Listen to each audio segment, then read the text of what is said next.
আজকে আমাদের topic triple column cashbook. আগের ভিডিওতে আমরা ডাবল কলাম ক্যাশবুক নিয়ে আলোচনা করেছি।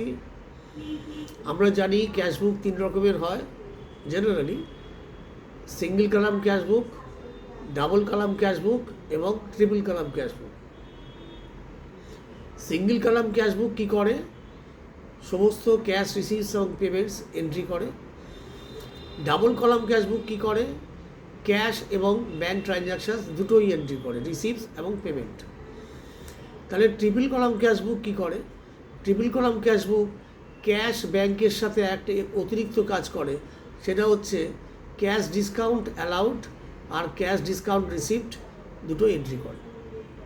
আমরা জানি ট্রেড ডিসকাউন্ট আমরা বুকস অফ অ্যাকাউন্টসে এন্ট্রি করি না, শুধুমাত্র ক্যাশ ডিসকাউন্ট অ্যালাউড এন্ট্রি করি আর রিসিপ্টও এন্ট্রি করি। ক্যাশ ডিসকাউন্ট অ্যালাউডটা হচ্ছে আমাদের এক্সপেন্ডিচার বা অ্যালাওয়েন্স, সেই জন্য কি আমরা ডেবিট করি, আর ক্যাশ ডিসকাউন্ট রিসিপ্টটা হচ্ছে আমাদের ইনকাম, সেটা অ্যাজ পার নমিনাল অ্যাকাউন্ট ওকে আমরা ক্রেডিট করি। ধরা যাক রাম আমার কাছ থেকে 500 টাকা পায়, আমি ওর সঙ্গে একটা চুক্তি করলাম, আমি তোমাকে 490 টাকা দেবো, তুমি 10 টাকা আমাকে ডিসকাউন্ট দাও। তাহলে রাম আমার কাছ থেকে পায় 500 টাকা, তাহলে রাম নিশ্চয়ই আমার ক্রেডিটার ছিল।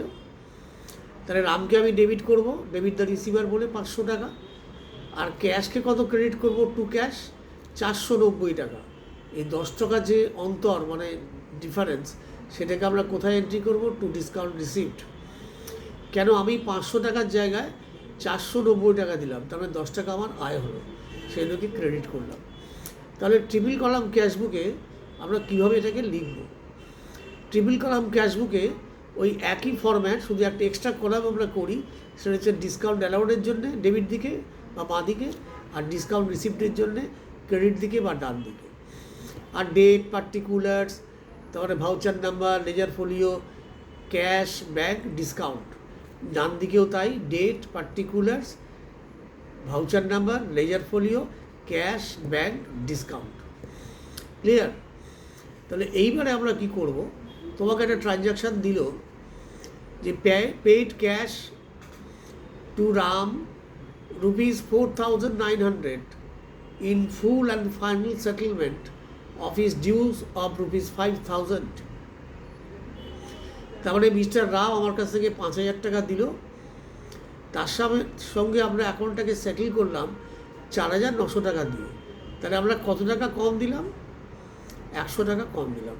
তাহলে 100 টাকা আবার লাভ হলো, তাহলে এটাকে আমরা বলছি ডিসকাউন্ট রিসিপ্ট। তাহলে রামকে পেমেন্ট করছি, মানে আমরা খরচের দিকে চলে যাব ক্যাশবুকে, মানে ডান দিকে এটা ক্যাশে খরচ করছি। তাহলে কী লিখবো? ডেট বসিয়ে বাই রাম, ক্যাশের ঘরে লিখবো 490 টাকা, আর ডিসকাউন্ট রিসিপ্টের ঘরে লিখবো 10 টাকা। ব্যাংকটা ফাঁকা থাকবে, কেন ব্যাংকের সাথে কোনো লেনদেন হচ্ছে না। তাহলে কি করব? ডান দিকে যাব, বাই রাম লিখবো, কেন রামকে পেমেন্ট করছি, ক্যাশে করছি কত টাকা? 490 টাকা, আর ডিসকাউন্ট কত ইনকাম করছি? 10 টাকা। তাহলে ট্রানজ্যাকশানস হয়ে গেল। ন্যারেশন লিখবো, paid ₹4,900 to Ram in full and final settlement of ₹5,000। এইবারে আসছি, আমি শ্যামের কাছ থেকে 10,000 টাকা পাই। শ্যাম বলল, তোমাকে 9,800 টাকা দিচ্ছি, আমাকে 200 টাকা তুমি ডিসকাউন্ট দেবে, আমার টাকার দরকার। আমি বললাম ঠিক আছে, দিয়ে দাও, আমি তোমাকে 200 টাকা ছেড়ে দেবো। তাহলে এটা আমি ডিসকাউন্ট অ্যালাউড হচ্ছে, তাহলে এটা আমার এক্সপেন্ডিচার বা লস হচ্ছে, আমি সেটাকে ডেবিট দিকে লিখতে হবে ডিসকাউন্ট অ্যালাউড করে। তাহলে টাকা আসছে, মানে আমরা ক্যাশবুকের বাঁ দিকে বা ডেবিট দিকে চলে যাব। টাকাটা কার কাছ থেকে পাচ্ছি? টু শ্যাম। কত টাকা ক্যাশে পেলাম? 8,000, এই 9,800 টাকা পেতাম। কত? 10,000 টাকা। তাহলে 9,800 টাকা আমি ক্যাশে পেলাম, আর ব্যাংকের ঘরে কিছু লিখবো না, ডিসকাউন্ট অ্যালাউডের ঘরে কত লিখবো? 200 টাকা। তাহলে এইভাবে ডিসকাউন্ট অ্যালাউড আর ডিসকাউন্ট রিসিপ্টকে আমরা অ্যানালাইজ করে লিখি। তোমায় বললো, issue cheque to mister X in full and final settlement for ₹4,900 in full and final settlement of his claim of ₹5,000. তাহলে মিস্টার এক্সকে আমি একটা 4,900 টাকার চেক ইস্যু করলাম, কিন্তু সে পায় আমার কাছ থেকে 5,000 টাকা, তাহলে 100 টাকা কম দিলাম, এটা আমার আয় হলো। তাহলে ইস্যু চেক মানে আমি ব্যাংকের থেকে টাকা খরচ করছি, তাহলে ক্যাশবুকের খরচের দিক মানে ডান দিকে চলে যাব ক্রেডিট সাইডে, ওখানে কী লিখবো, বাই মিস্টার এক্স। এইবার আমরা ব্যাংকের কলামে লিখবো কত টাকা চেক ইস্যু করছি সেই টাকাটা, 4,900 টাকা। তাহলে লাভ কত হলো, ডিসকাউন্ট রিসিপ্ট 100 টাকা। তাহলে বাই এক্স বলে ব্যাংকের ঘরে লিখবো 4,900, কেন চেক ইস্যু করেছি, আর ডিসকাউন্ট রিসিপ্টের ঘরে লিখবো 100 টাকা, কেন 100 টাকা আমি লাভ করেছি। নারেশনে কি লিখবো, issued cheque to mister Y for ₹4,900 in full and final settlement of his dues of ₹5,000। তাহলে এই হলো একটা চেকের ইস্যুর ক্ষেত্রে একটা ডিসকাউন্ট কীভাবে আমরা এন্ট্রি করি। তেমনি আমরা চেক পেতেও পারি। আমাকে একটা চেক দিল 5,900 টাকার, আমি পেতাম তার কাছ থেকে 6,000 টাকা। তোমায় বললো receipt cheque for mister X Y ₹5,900 in full and final settlement of his dues of ₹6,000। আমি ওয়াইয়ের কাছ থেকে 6,000 টাকা পেতাম, সে 5,000 টাকায় সেটেল করলো, মানে 100 টাকা আমি ছেড়ে দিলাম। তাহলে চেক রিসিভ করলাম মানে কি করব, আমরা ক্যাশবুকের বাঁ দিকে চলে আসব। এখানে আরেকটা জিনিস ইম্পর্ট্যান্ট দেখতে হবে, ওই চেক সম্বন্ধে পরে কিছু বলা আছে কিনা। যদি বলা না থাকে আমরা ডিরেক্টলি ওই দিনেই চেকটাকে ব্যাংকের কলামে বসিয়ে দেবো। আর যদি বলা থাকে তাহলে আমরা অ্যাকর্ডিংলি কাজ করব। বলা থাকতে পারে যে চেকটা পরের দিন ব্যাংকে জমা পড়লো, বলা থাকতে পারে চেকটা কাউকে দিয়ে দেওয়া হলো, এটা বুঝে তোমাদের করতে হবে। এখানে ধরে নিচ্ছি আমরা সেই দিনই চেকটা ব্যাংকে চলে যাচ্ছে। তাহলে চেকটা কার কাছ থেকে পাচ্ছি, টু মিস্টার ওয়াই। তাহলে বাঁদিকে গিয়ে জমার দিকে টু মিস্টার ওয়াই লিখবো, কত টাকা চেক পাচ্ছি সেটা চেকের কলামে ব্যাংকের কলামে গিয়ে লিখবো 5,900 টাকা, আর ওকে কত টাকা ছাড়ছি, ডিসকাউন্ট অ্যালাউড কত করছি 100 টাকা, ডিসকাউন্ট অ্যালাউডের ঘরে লিখবো 100 টাকা। ক্লিয়ার? তাহলে যদি বলতো চেকটা পরের দিন ব্যাংকে গেছে, তাহলে আমরা 5 তারিখে ধরো চেকটা পেলাম, সেটা ক্যাশ কলামে রাখতাম, 6 তারিখে সেটা আমরা কন্ট্রা এন্ট্রি করে ব্যাংকে পাঠিয়ে দিতাম। তাহলে সেক্ষেত্রে কী করতাম, টু মিস্টার ওয়াই বলে ক্যাশে লিখতাম 5,900, আর ডিসকাউন্টের ঘরে লিখতাম 100, ব্যাংকে কিছু লিখতাম না। পরের দিন 6 তারিখে আমরা কন্ট্রা এন্ট্রি করতাম, চেকটা ক্যাশ থেকে বেরিয়ে ব্যাংকে চলে যেত।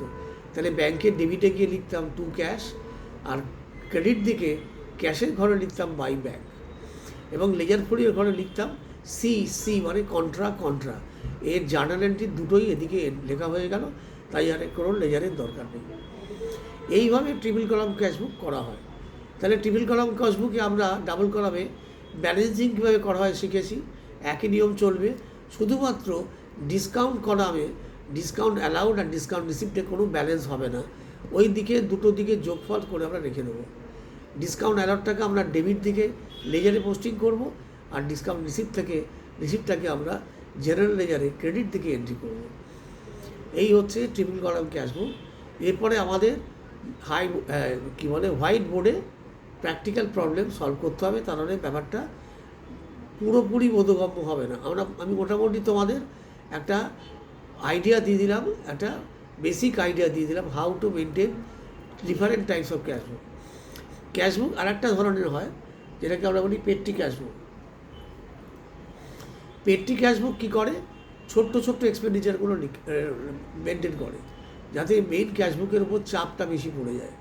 মেন ক্যাশবুক বড় এক্সপেন্ডিচার রেকর্ড করে, আর ছোটো যেমন ট্যাক্সি ভাড়া, টিফিনের খরচ, চায়ের খরচ, হয়তো কিছু বই খাতা কিনলো, পেন্সিল কিনলো, পেন কিনলো, এইসবের খরচ, স্ট্যাম্প পেপার কিনলো, এসবের খরচ, এগুলো সব আমরা পেট্রি ক্যাশবুকে লিখে রাখি।